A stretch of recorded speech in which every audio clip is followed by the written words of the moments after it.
नमस्कार, स्वागत है आप सभी का ट्रेडर्स हॉटलाइन में। मैं हूँ वीरेंद्र कुमार और मेरे साथ इस कार्यक्रम में श्रेया रहेंगी और अगले आधे घंटे तक इस कार्यक्रम को हम चलाएंगे और आपके कुछ प्रश्न और उनके उत्तर जुटाने का कोशिश करेंगे। नए इन्वेस्टमेंट के हमारे साथ आशीष बहती होंगे हमारे साथ। श्रेया इस प्लेटफॉर्म पे मेरे ख्याल से इस कार्यक्रम में पहली बार है, बट दर्शकों से बातचीत करती रही है। श्रेया, कैसा लगा दर्शकों से बातचीत करके? बहुत अच्छा लगा सर, और दर्शक जितना प्यार दे रहे हैं हमारे सारे ही शो को, नॉट सिर्फ मार्केट का पंचनामा बल्कि ट्रेडर्स हॉटलाइन को भी उतना ही प्यार मिलता है। जी हाँ, चलिए अभी काम करते हैं, इस क्रम को आगे बढ़ाएंगे, लेकिन थोड़ा सा मार्केट के टेक्सचर को समझ लेते हैं आज के। और याद रखिएगा 24410 Nifty is at day low और bank Nifty is day low. आज एक्सपायरी डे है। कल के कंजेशन जोन से एग्जैक्टली दैट आई थिंक 24550 उसने एक कंजेशन दिया, हम रिट्रेस हुए, बट दोनों ही इंडेक्सेस लॉजिकल बेस पे हैं। कल का 24400 का पुट राइटर और वहाँ पे 53,000 का बैंक निफ्टी का पुट राइटर। बात करेंगे हर मुद्दे पे, लेकिन पहले इस कार्यक्रम की सुर्खियाँ, हेडलाइंस। आज की शुरुआत के बाद बाजार में दबाव। वीकली एक्सपायरी के दिन निफ्टी ऊपरी स्तरों से फिसला, फिलहाल 24,400 के स्तर पर। HDFC bank, NTPC, power grid और बजाज ऑटो ने बनाया दबाव। बैंक निफ्टी भी डे लो पर। उधर डर का इंडेक्स इंडिया विक्स करीब 5% ऊपर। सरकारी बैंक, मेटल और फार्मा में आज हल्की मुनाफा वसूली। तीनों इंडेक्स करीब 1% तक फिसले। वहीं आईटी शेयर आज बाजार को दे रहे हैं सहारा। कैपिटल मार्केट से जुड़े शेयरों में आज जोरदार तेजी। 5% के उछाल के साथ वायदा का टॉप गिरर बना बीएससी, साथ ही सीडीएसएल में भी करीब 4% की मजबूती। वहीं एंजल वन और कैंप्स में भी रौनक है। इंडस टावर्स में आज हुई 2700 करोड़ रुपए की ब्लॉक डील। वोडाफोन पीएलसी के 3% हिस्सेदारी बेचने की खबरें। शेयर करीब 1.5% ऊपर। वहीं वोडाफोन आइडिया की प्रेफरेंशियल इशू के जरिए 2000 करोड़ जुटाने की तैयारी। शेयर 3% नीचे। दिवीज लैब में आज 3% ज्यादा की तेज गिरावट। अमेरिका में नोवार्टिस के एंट्रेंस्ट्रो दवा पर मुकदमा हारने से दबाव। दिवीज करती है इसकी कॉन्ट्रैक्ट मैन्युफैक्चरिंग। आज तीसरी बार महाराष्ट्र के मुख्यमंत्री पद की शपथ लेंगे देवेंद्र फडणवीस। अजीत पवार भी डिप्टी सीएम पद की शपथ लेंगे। आजाद मैदान में नई सरकार के शपथ ग्रहण समारोह में पीएम मोदी, गृह मंत्री के साथ कई राज्यों के सीएम भी रहेंगे मौजूद।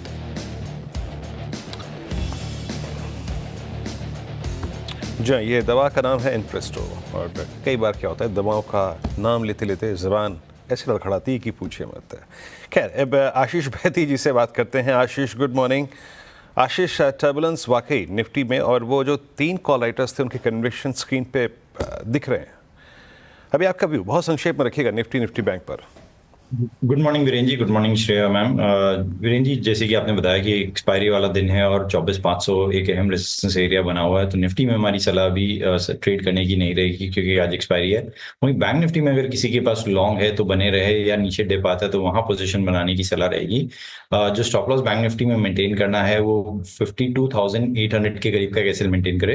हमें लगता है कि बैंक निफ्टी में एक पुल बैक देखने मिल सकता है और 53,400 तक का भी जोन देखने मिल सकता है। वहीं हम इतना सिर्फ ऐड करना चाहेंगे कि न्यू एज स्टॉक जो है या न्यू एंट्रेंस स्टॉक जो है उनमें बहुत अच्छा मूव आ रहा है। ऑलरेडी हमने जोमेटो, साइंट और इस बीएससी एंजल वन का डिस्कशन किया था सुबह, तो उनमें जरूर ध्यान रखना चाहिए। ओके जी, हम आज याद रखिएगा एक्सचेंजेस में बहुत स्ट्रॉन्ग हुए। खैर, अब दर्शकों से बातचीत शुरू करते हैं। इस क्रम में पहला प्रश्न लेते हैं। वासुदेव कोलकाता से हैं। वासुदेव जी नमस्कार, प्रश्न पूछे सर अपना। हेलो, या गुड मॉर्निंग, प्रश्न पूछिए अपना सर। हाँ सर, गुड मॉर्निंग। मैं वासुदेव जी बोल रहा हूँ कोलकाता से। जी जी, मेरा सवाल ये है कि टाटा मोटर्स शेयर है 50,935 के पे, और एक है आप हैं, ठीक है। अभी आपका एक प्रश्न लेते हैं यहाँ पर वासुदेव जी। मैं अभी आपका एक प्रश्न लेता हूँ। टाटा मोटर्स, आपके पास टाइम कितना है? क्या आप ये ट्रेडिंग के लिए लेके आए थे या फिर इन्वेस्टेड रहेंगे? लॉन्ग टाइम के लिए, 3 से 4 साल के लिए। देखिए, हाँ देखिए, अभी है ना ऑटो जो है एक नाजुक फेज से गुजर रहा है। अभी आपने जीडीपी के आंकड़े देखे कमज़ोर। ऑटो में आप सभी कंपनियों को देखिए, आज आप किसी भी शोरूम में घुस जाइए, आज से लगभग साल भर पहले गाड़ी नहीं मिलती थी, साल भर की वेटिंग, आज गाड़ी हाथों हाथ मिल रही है, इन्वेंट्रीज बढ़ी हैं, बहुत भारी मात्रा में प्रोडक्शन हो चुका है, उस पैरेलली डिमांड नहीं होती, तो वो एक दबाव का फेस चल रहा है। एंड स्पेशली इनकी ईवी जो है ना अभी थोड़ी ठंडी पड़ी हुई है।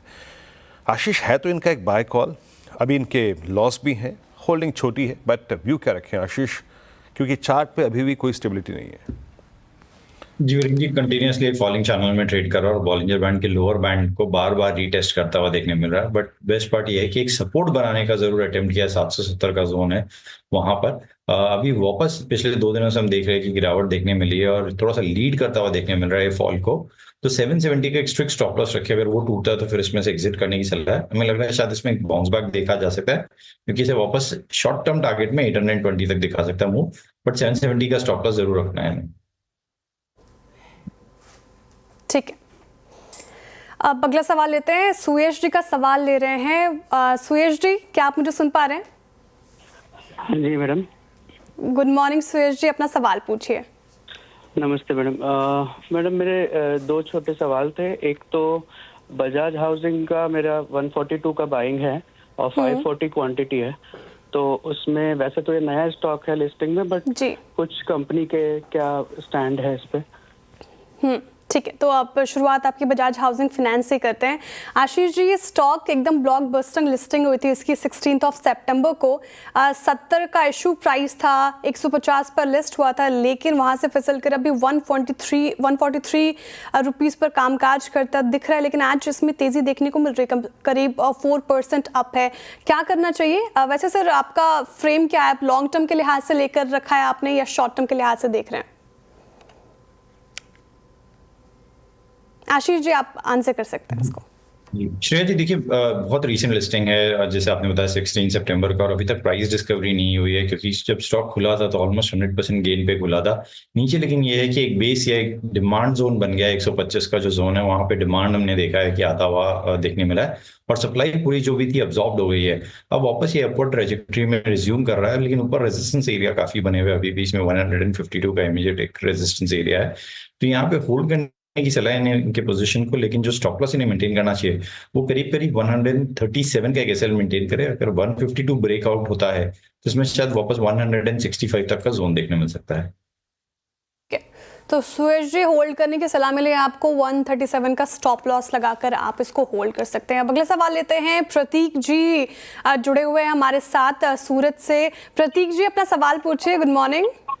गुड मॉर्निंग मैडम, मेरे पास GSFC है, 1000 क्वांटिटी है, 223 पे मैंने बाइंग किया है और मेरा नजरिया है शॉर्ट टर्म के लिए।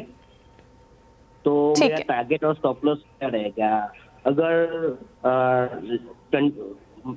निफ्टी का 25 का लेवल आता है तो उस लेवल पे ये कहाँ तक लेवल दिखा सकता है GSFC?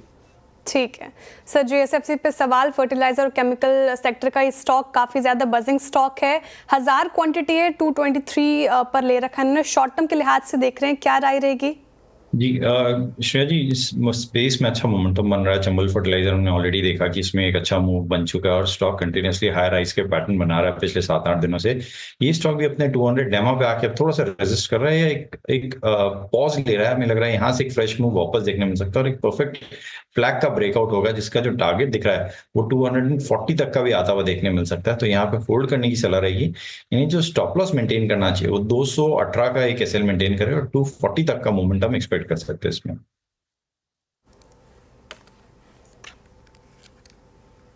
सबसे याद रखिएगा, आपका एक ट्रेड पर्सपेक्टिव है। अमूमन ये सारी की सारी अगर आप देखें फर्टिलाइजर कंपनियां जो हैं क्लोजर टू बजट थोड़ा सा स्ट्रेंथ दिखाती हैं, जिसका एक उदाहरण आपने चंबल में देखा। और यकीन मानिए आपका जो स्टॉक है ना GSFC, इसकी प्लेसमेंट भी बहुत स्ट्रॉन्ग लग रही है।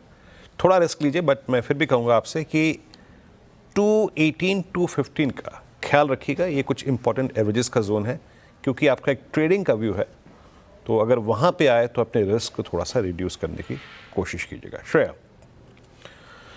जी, अगला सवाल लेते हैं। अतुल जी हमारे साथ जुड़े हुए हैं। और अतुल जी, क्या आप मुझे सुन पा रहे हैं? पश्चिम बंगाल से हमारे साथ जुड़े हुए हैं, सवाल पूछिए अपना।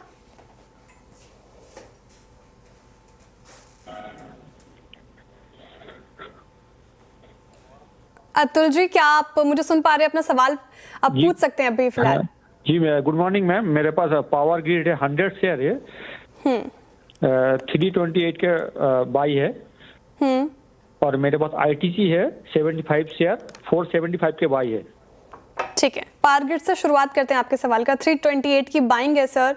आशीष जो 321 पर अभी कामकाज कर रहा है, थोड़े लॉस में है। ये 1.5% की आज भी गिरावट देखने को मिल रही है। हालांकि ये स्पेस फिलहाल अच्छा लग रहा है कि पावर ग्रिड को कैसे देख रहे हैं आप स्टॉक, और अतुल जी को क्या करना चाहिए इसमें?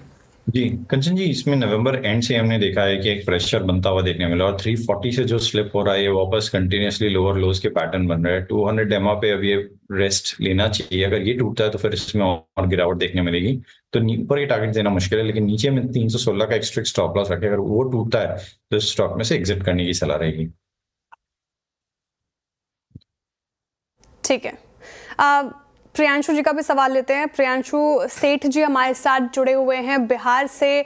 प्रियांशु जी गुड मॉर्निंग, अपना सवाल पूछिए। गुड मॉर्निंग मैम, मेरे पास पीएनबी का 116 के भाव पे 500 शेयर है, और इसको 1 ईयर के व्यू से अगर देखें तो।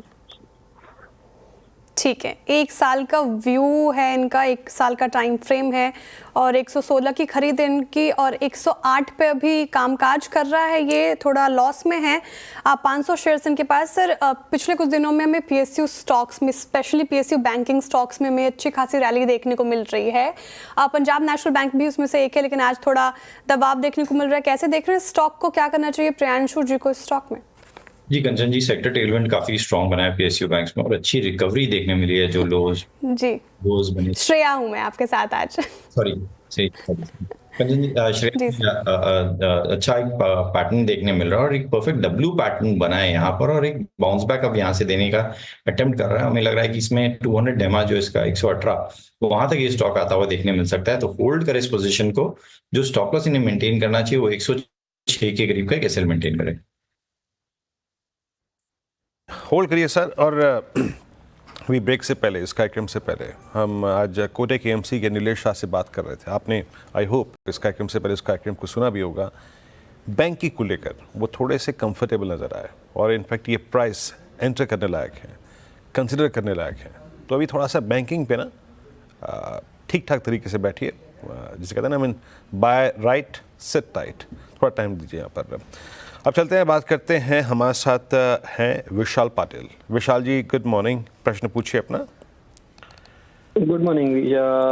मेरे पास टाटा कम्युनिकेशन के स्टॉक्स है, 10 स्टॉक्स है, 1893 प्राइस है। ओके, 10 स्टॉक्स 1893 पर। क्या प्रोस्पेक्टिव क्या है? मतलब ये सोचे थे कि 10 एक दिन में पैसा बना के निकल जाऊंगा, या फिर कुछ सोच के लिए आपने इसको? मेरा प्रोस्पेक्टिव पहले वही था, बट आई डोंट नो, अभी वो काफी नीचे है तो नहीं, ऐसे ही होता है। आदमी आता है ट्रेड करने के लिए, जब when short term trade becomes wrong, it becomes investment call, है ना।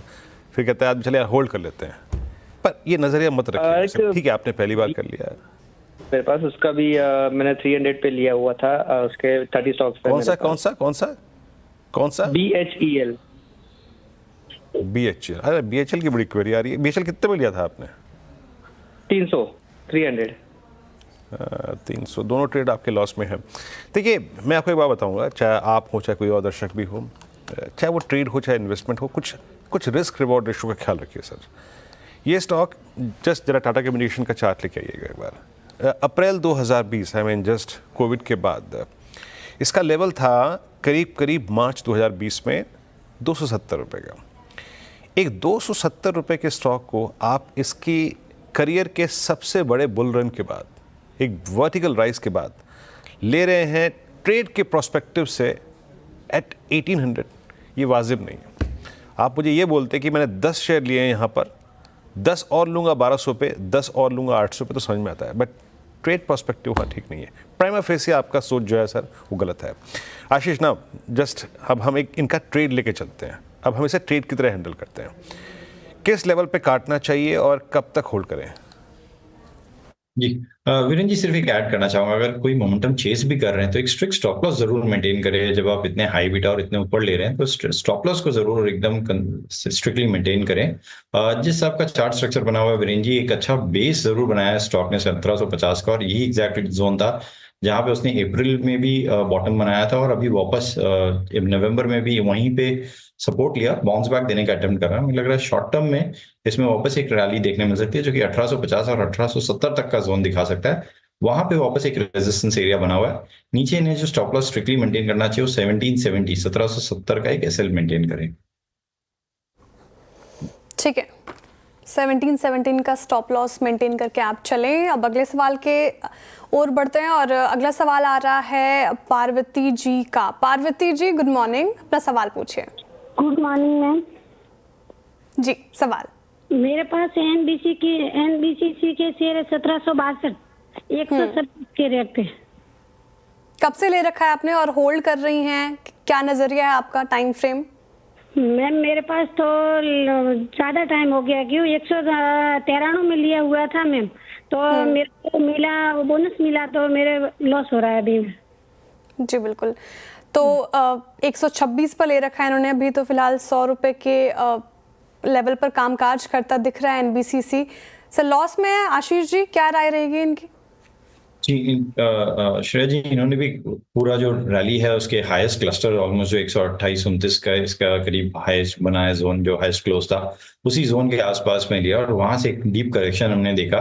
स्टॉक ने एक पैटर्न डब्ल्यू पैटर्न जरूर बनाने का अटेम्प्ट कर रहा है, लेकिन हमें लग रहा है कि यहाँ पे जो बड़ा मोमेंटम देखने मिलेगा वो 102 का जब ब्रेकआउट आता है और वो सस्टेन करता है तो शायद इसमें वापस 110 तक का मोमेंटम देखने मिल सकता है।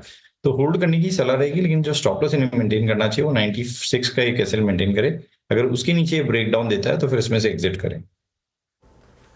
ठीक है, होल्ड करने की सलाह है, लेकिन स्टॉप लॉस 96 का आप मेंटेन करके चले। अगर 96 क्रॉस कर गया है तो फिर आप इससे एग्जिट करें, ये सलाह रहेगी।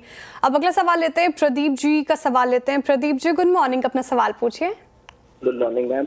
मैम मेरे पास ना पॉलिसी बाजार के मेरे 25 शेयर है अभी 659 पे। तो मैं पूछना चाहता हूँ इसको होल्ड करें या सेल कर दें। मैं लॉन्ग टर्म इन्वेस्टर हूँ और एक मेरे पास वेदांता के पड़े हुए हैं 500 शेयर है 199 के, वो भी मैं लॉन्ग टर्म रख सकता हूँ। इसको क्या करना चाहिए, लॉन्ग टर्म रखें या सेल कर दें? ठीक है सर, पीबी फिनटेक से शुरुआत करते हैं। क्या लग रहा है सर आपको, ये स्टॉक लॉन्ग टर्म के लिहाज से कैसा है ये स्टॉक? जी देखिए, कंटिन्यूसली हायर हाइस के पैटर्न बन रहे हैं और न्यूज़ पे जरूर एक बार रिएक्ट जरूर किया था जब इनके न्यूज़ आए थे कि थोड़ा सा डाइवर्सिफाई करना चाहते हैं, लेकिन उसको स्टॉक ने बहुत अच्छे से अब्जॉर्ब किया उस पूरे शॉक को और नेक्स्ट डे वापस रैली रिज्यूम होते हुए देखने मिली है। स्टॉक अपने हाईएस्ट ट्रेजेक्ट्री में अभी ट्रेड कर रहा है और हमें लग रहा है यहाँ से भी एक वापस अपस्विंग देखने मिल सकता है। जो इमीडिएट शॉर्ट टर्म टारगेट है वो 2080 के है, लेकिन सिंस एक हाई बीटा स्टॉक है और एक काफी न्यू एज बिजनेस है तो यहाँ पे स्टॉप लॉस जो है इन्हें स्ट्रिक्टली मेंटेन करना चाहिए 1940 का। अगर उसमें उसके नीचे जाता है तो इसमें से एग्जिट करने की सलाह रहेगी पीबी फिनटेक में। ठीक है, फिलहाल आप 1940 का स्टॉप लॉस लगाकर होल्ड कर सकते हैं और 1940 अगर लेवल क्रॉस होता है, ब्रीच होता है तो एग्जिट करने की सलाह है। फिलहाल पीबी फिनटेक 2009 के लेवल पर कामकाज करता हुआ दिख रहा है। अब फिलहाल वक्त हो चुका है एक छोटे से ब्रेक का। ब्रेक के पार आपके सवालों का इंतजार। तो एक बार स्वागत है आपका ट्रेडर्स हॉटलाइन में। सवालों का सिलसिला जारी करते हैं और हमारे साथ अभी जुड़े हुए हैं कश्यप जी। कश्यप जी अपना सवाल पूछिए। हाँ जी, गुड मॉर्निंग जी। गुड मॉर्निंग कश्यप जी, सवाल पूछिए जी। मेरे पास मैम 1495 शेयर्स हैं ओएनजीसी के एट द रेट ऑफ 285।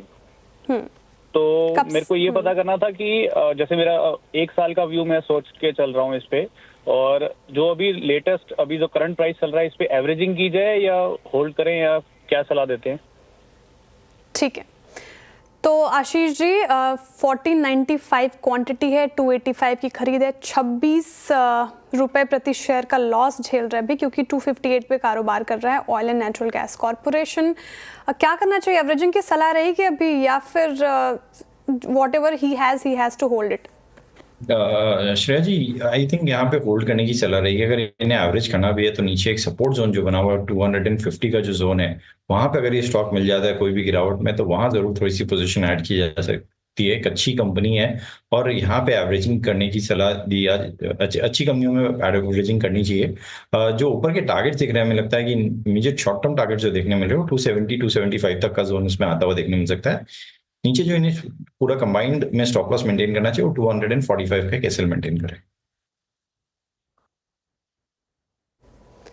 ठीक है, तो 215 के लेवल पर आप एवरेजिंग कर सकते हैं ये स्टॉक ONGC का स्टॉक, और 245 एज अ होल आप स्टॉप लॉस लगाकर इसको होल्ड कर सकते हैं, ये एक लेवल। अब अगला सवाल भी लेते हैं, और सवाल सोशल मीडिया पे आ रहा है टाटा मोटर्स पे। प्रियांशु जी पूछ रहे हैं टाटा मोटर्स में क्या करना चाहिए सर, 785 पे अभी ये कामकाज कर रहा है, और लास्ट 30 जुलाई को इसने अपना ऑल टाइम हाई लगाया था, दैट इज़ 1179। वो जो लेवल है अब वो फिर से दिखाई दे नहीं रहे, कब लग रहा है सर ये लेवल फिर से टच होगा?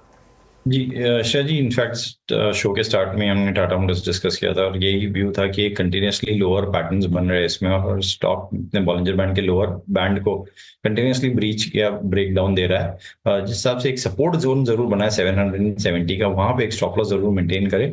अगर उसके नीचे जाता है तो फिर इसमें से एग्जिट करने की सलाह है। ऊपर में अभी टाइम देना पड़ेगा इन्हें फ्रेश रिकवरी देखने के लिए। चलिए, तो यहाँ पे होगी टाटा मोटर्स पे राय। अच्छा, एक काम करते हैं, कुछ जो सोशल मीडिया पे प्रश्न यहाँ पे भेजे गए हैं, कुछ आवाज़ को, कुछ श्रेया को, कुछ मुझे, थोड़ा सा उनको इंक्लूड कर लेते हैं। और ट्विटर पे एक प्रश्न आया है और मैं उसको यहाँ पे इंक्लूड इनफैक्ट कर लेता हूँ। अभी मैं वो नाम स्किप कर गया, बट ये प्रश्न है, एक बार लिख आइएगा MCX पर। ये राजेंद्र त्यागी जी का प्रश्न है MCX पर। मतलब खुशकिस्मत है कि MCX इनके पास है, लगभग 5150 की इनकी होल्डिंग है, लगभग 17 शेयर इनके पास है। MCX एक अच्छी बात है आशीष, एक रिक्वायर्ड कूलिंग ऑफ हुई, जिसमें कहते हैं ना, मैंने एक बहुत ही ज़्यादा ओवरबॉट स्टॉक था ऑल टाइम हाई पे और एक वर्टिकल राइज था, वो कूलिंग ऑफ हो गई। आज स्ट्रॉन्ग मूव 2% ऊपर। क्या राय है, अभी कहाँ तक कैरी करें इसको? जी वीरेंद्र जी, काफी बार रडार में रहा है आपके भी ये स्टॉक, और हमारे भी कंटिन्यूसली जिस हिसाब से मोमेंटम दिया था इसने जुलाई से लेकर ऑलमोस्ट अक्टूबर तक, वो काफी शानदार मूव था। और उसके बाद जैसे आपने बताया कि अच्छी कूल ऑफ स्टॉक में देखने मिला है, कोई मैसिव गिरावट नहीं थी, क्योंकि जो भी गिरावट थी वहां पे जो वॉल्यूम थे वो काफी लो थे, और वापस एक अपवर्ड रैली इसमें आज रिज्यूम होता हुआ देखने मिला है। स्टॉक कंटिन्यूसली अपने 3-4 दिनों से 20 डेमा के आसपास में ही बेस बना रहा था, तो यहाँ पे एक स्टॉप लॉस इन्हें जो मेंटेन करना चाहिए 6250 के करीब का कैसे मेंटेन करे। ऊपर में हमें लगता है इसमें वापस 6800 तक का जोन देखने मिल सकता है। Okay, MCX। चलिए, एक काम करते हैं, अब इस कार्यक्रम का समय ही समाप्त हुआ है और आपके बहुत सारे प्रश्नों को हमने इस कार्यक्रम में सम्मिलित करने की कोशिश करी, श्रेया और मैंने। और मार्केट्स में अगर आप देखें एक रिकवरी है, बट मैं शायद अभी इस रिकवरी शब्द का इस्तेमाल तोल मोल के करूँगा। स्टिल एज पे हम बैठे हुए हैं। फिलहाल आशीष, बहुत बहुत शुक्रिया, आप इस कार्यक्रम में शामिल हुए, सभी स्टॉक्स इंडिसेस पर रखी आपने। कल आपसे फिर मुलाकात होगी इस कार्यक्रम में, श्रेया और मेरी अगली मुलाकात होगी फ्यूचर एक्सप्रेस में 12 बजे और उसके बाद कमाई का अड्डा में 2 बजे। तब तक के लिए नमस्कार।